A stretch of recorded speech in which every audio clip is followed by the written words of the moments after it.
Salut tout le monde, c'est Eric le carreleur. Aujourd'hui, on est parti pour un nouveau petit chantier carrelage format 90 par 90. Le petit joint époxy qui va bien. Ok ma caille.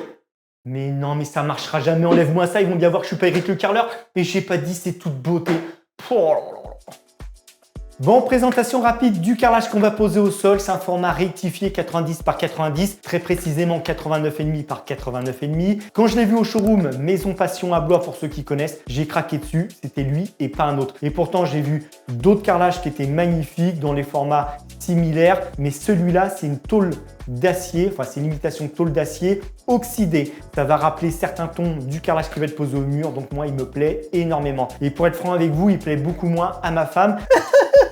Ton carrelage, il est trop moche, j'en veux pas, j'irai pas dans sa salle de bain. Et vous savez ce qu'on dit, les goûts et les couleurs, ça ne se discute pas. Donc, la référence exacte, c'est Ceramica Sant'Agostino Oxydart Iron 90 par 90. Et c'est du Made in Italy. Donc ce carrelage va être posé sur les panneaux à carreler. À l'époque, je n'avais pas fait deux chapes, j'avais coulé un ragréage sur la dalle en béton pour rattraper le niveau et ensuite j'ai posé des panneaux à carreler. Si vous n'avez pas vu cet épisode, vous aurez le lien dans la description. Alors vous allez voir que c'est important de poser son carrelage au sol avant de le coller. Ça s'appelle du calpinage pour vérifier qu'on tombe bien au niveau des coupes.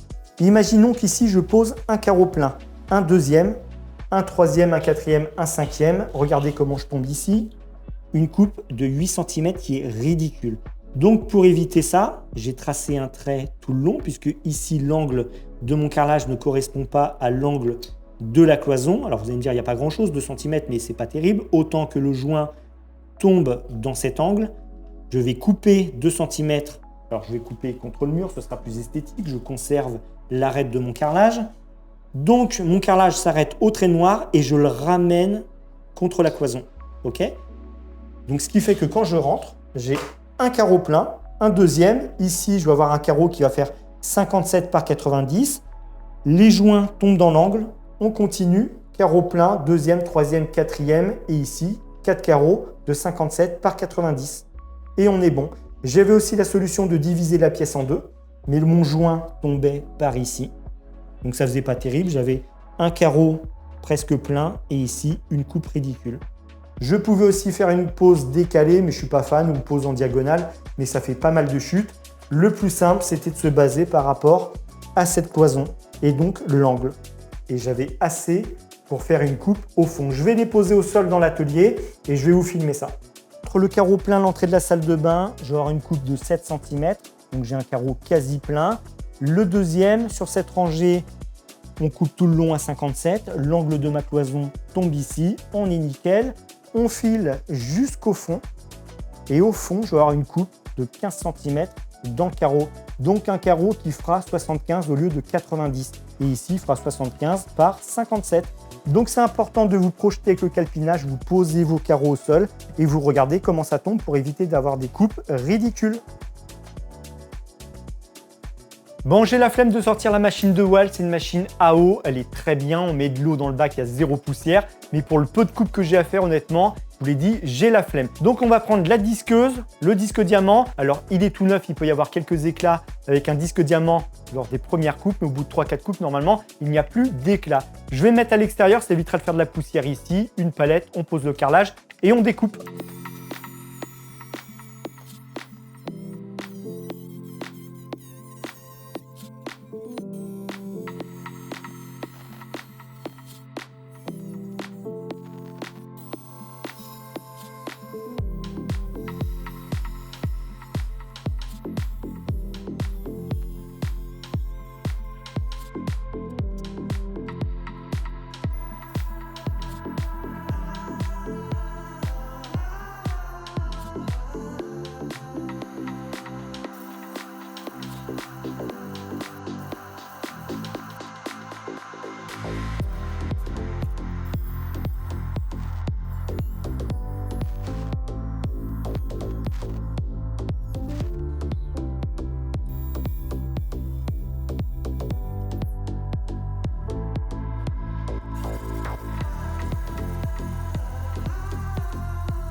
Bon, le carrelage est découpé, les arêtes sont poncées, c'est nickel, on va pouvoir le poser au sol dans la colle carrelage. Mais avant, il faut appliquer le primaire d'accrochage. Je récupère le manchon qui m'a servi à poser le primaire sur les murs avant l'étanchéité. C'est pour ça que tout est bleu derrière moi. Si vous n'avez pas vu cet épisode, vous avez une playlist en lien dans la description avec tous les épisodes précédents. Donc je récupère le manchon, je le mets hop sur la perche, on le trempe bien dans le primaire, on applique ça au sol, ça se fait tout seul. On laisse sécher 1 heure, 2 heures, 3 heures si vous voulez. Et ensuite on pose la colle et le carrelage.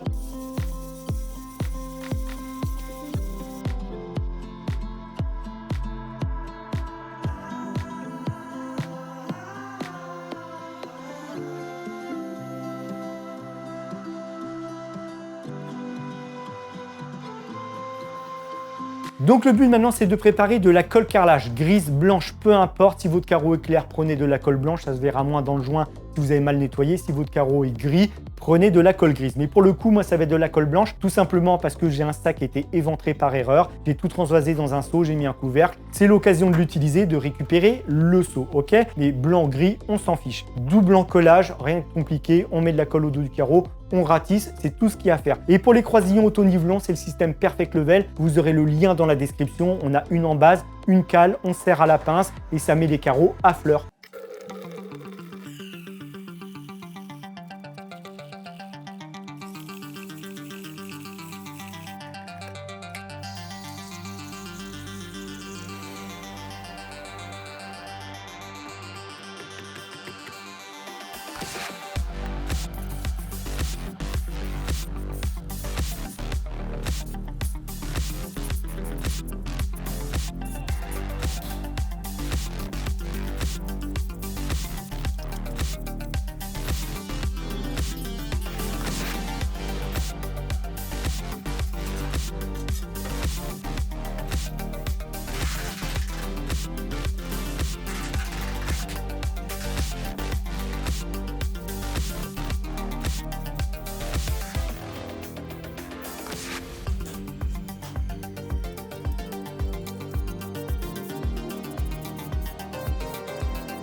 Allez, pour la pause, c'est terminé. On laisse bien sécher la colle 24 heures et ensuite on pourra casser les croisillons auto-nivelants.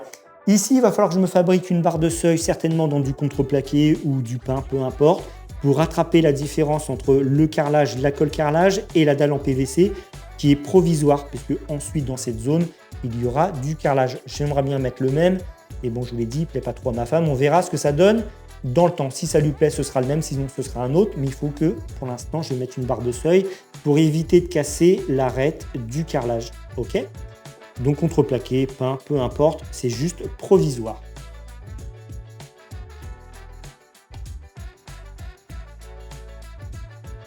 « 24 heures après, c'est le moment de tester les nouvelles chaussures de sécurité. L'ancienne, j'ai ouvert complètement le pied droit, poubelle. J'en ai reçu des nouvelles, je les ai commandées 48 heures après, je les avais et on va pouvoir les tester, les baptiser dans les croisillons auto-nivelants. Et l'importance de bien nettoyer le joint, vous voyez, c'est qu'il est nickel. S'il en reste un petit peu, un coup de cutter, un coup de spatule, en faisant attention de ne pas abîmer l'arête et vous enlevez l'excédent de joint. Donc lui, par exemple, maillet en caoutchouc ou alors, boum, un coup de chaussure de sécurité et ça s'en va tout seul. Et lui, pareil, hop, on continue. Et pas besoin de taper très fort. Ça s'en va tout seul.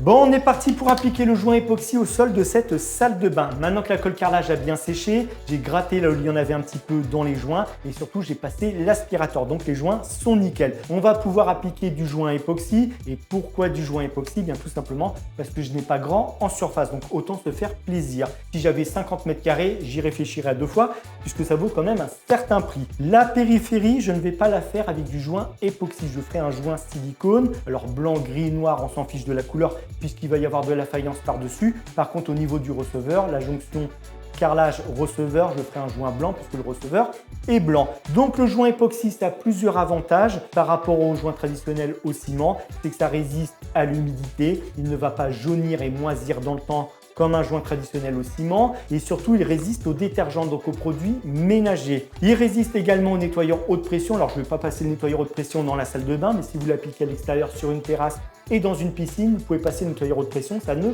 craint rien. Donc on a un produit A, un produit B qui se trouve ici, on va mélanger les deux, on malaxe bien et on l'applique avec une taloche spéciale époxy. Et bien sûr on met des gants, alors des gants, des vieux gants ou des gants jetables, peu importe, puisque ça colle quand même pas mal aux doigts et ensuite il faut nettoyer les mains avec du solvant, ce n'est pas top. Donc mettez des gants. Je me suis préparé 3 seaux avec de l'eau propre et des éponges propres et le premier nettoyage, il va se faire avec une éponge qui a un côté qui gratte pour émulsionner le joint et ensuite je rince avec l'autre côté de l'éponge qui est normal. Deuxième seau, de l'eau propre, une éponge, tout ce qui est plus normal, on rince. Troisième seau, on rince. Et si vous devez faire un quatrième rinçage, vous faites un quatrième rinçage. Et s'il vous reste un léger voile d'époxy, ils vendent des produits pour enlever ce voile d'époxy. Mais vous allez voir que ça se rince très bien. Il ne faut pas stresser en utilisant le joint époxy, ça sèche super vite. Ce n'est pas vrai, on a le temps de le travailler et de le rincer. Vous le faites au fur et à mesure, vous l'appliquez, vous émulsionnez, vous rincez, vous allez voir que ça se fait tout seul. Alors moi je vous l'ai dit, l'époxy parce que je n'ai pas grand en surface, mais le point sensible c'est le long de la baignoire et le long, enfin la jonction entre le receveur et le carrelage. Les joints dans ce sens-là, je ne veux pas qu'ils moisissent et qu'ils jaunissent avec le temps et qu'il y ait de l'humidité qui s'infiltre. Donc c'est pour ça que je mets aussi du joint époxy. Ok? Donc on le malaxe, on l'applique au sol et comme je vous l'ai dit, ça se fait tout seul.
J'ai oublié de vous parler de la marque que j'ai utilisée pour faire le joint époxy au sol. Peut-être que vous aurez reconnu le seau orange, c'est la marque PRB. Donc référence collet joint époxy de chez PRB.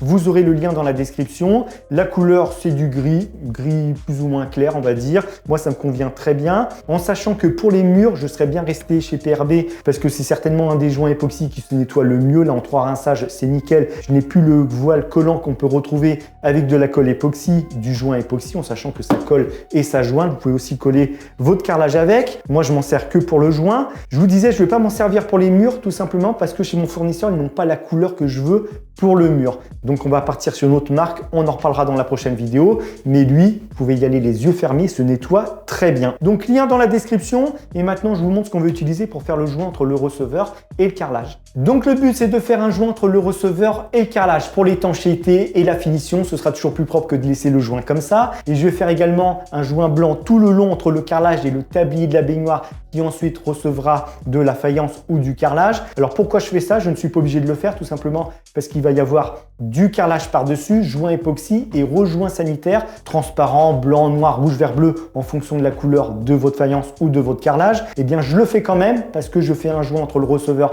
et le carrelage, donc autant filer tout droit et au moins ceinture bretelle, vous avez compris. Donc je peux utiliser la Rubson FT101, c'est une colle hybride polymère, c'est celle que j'ai utilisée notamment pour coller la dinde d'étanchéité au niveau du mitigeur de la douche. C'était la vidéo précédente dans laquelle j'ai fait l'étanchéité. Eh bien on va pas utiliser celle-ci, on va utiliser sa petite sœur, la Rubson FT101, toujours polymère hybride mais en version sanitaire. Donc elle jointe et elle colle, elle évite les moisissures, étanchéité longue durée, compatibilité pierre naturelle et applicable sur surface humide. Donc on l'applique entre le receveur et le carrelage et tout le long de la baignoire. Donc ce que j'ai fait, c'est que j'ai mis un scotch de masquage sur le receveur, un scotch de masquage sur le carrelage. On va pouvoir mettre notre joint tout le long. On enlève le plus gros, j'enlève les scotch et on lisse avec de l'eau savonneuse et le doigt, ok? Donc pour l'instant, on rentre le joint. Ah oui, il est plus brillant. Alors je fais une parenthèse sur le FT101 version sanitaire et qu'il est plus brillant que la version classique. Et ensuite, avec un petit bout de bois, on vient enlever le plus gros. Donc ensuite, on peut enlever le scotch et on tire vers l'extérieur. De l'eau savonneuse. On en met un petit peu sur les doigts et on vient lisser. Et le joint ne collera pas là où il y a de l'eau savonneuse. Donc ensuite, on essaye d'enlever un maximum d'eau savonneuse. On éponge. Et donc maintenant, ça, on le laisse sécher et on continue le long de la baignoire.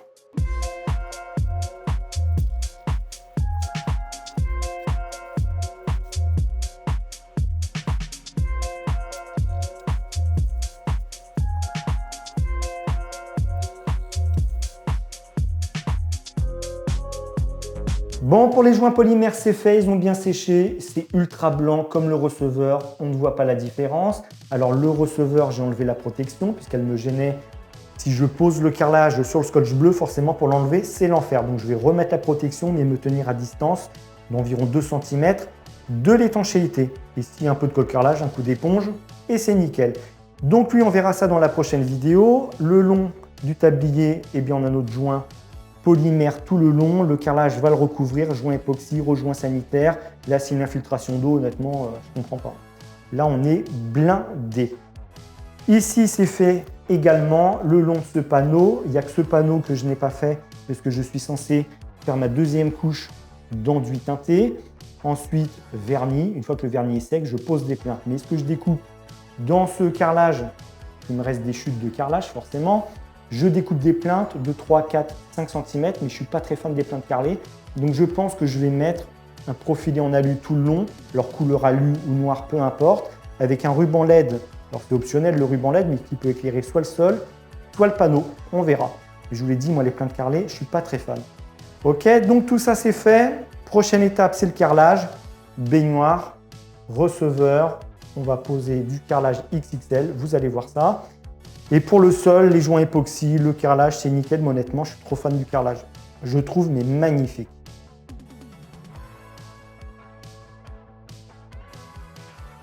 Pour ma part, je suis super content du carrelage, il me plaît énormément. Il plaît moins à ma femme, mais bon, ça, je vous l'ai dit. Il suffit qu'elle me dise, ah bah non, le carrelage que tu mets au mur, ça me plaît pas. Bah alors là, c'est la totale, j'ai tout gagné. Bon, elle l'a vu, le carrelage au mur. Ça a l'air de lui plaire, mais bon, une fois posé, peut-être que ça peut encore changer, on verra. Mais le carrelage au sol avec le mur, donc c'est de l'enduit teinté, on en reparlera parce que j'ai encore une couche à mettre et qu'il faut que je le vernisse. Donc si vous n'avez pas vu cet épisode, eh bien vous avez le lien dans la playlist, la fameuse playlist avec tous les épisodes. Mais la couleur du carrelage avec l'enduit teinté, c'est top. Je trouve ça génial. Alors, en sachant que le mur du fond, je l'avais expliqué dans la vidéo dans laquelle j'ai fait l'enduit, on va mettre du carrelage dessus, sinon ça fait trop parce que le plafond doit être peint également dans une couleur assez foncée. Mais sinon, moi, dans l'ensemble, ça me plaît énormément. Prochaine vidéo, ça va être le carrelage au niveau du mur. Donc, vous verrez le carrelage, c'est également du carrelage XXL, mais dans un format différent. Et puis, joint époxy. Ok, donc on a pas mal de boulot, mais ça avance. On est sur la finition, c'est toujours ce qu'il y a de plus long. Et ensuite, on pourra peindre le plafond et prendre le bain. Donc, je vous remercie d'avoir regardé cette vidéo. Bricolez bien, portez-vous bien et à très bientôt.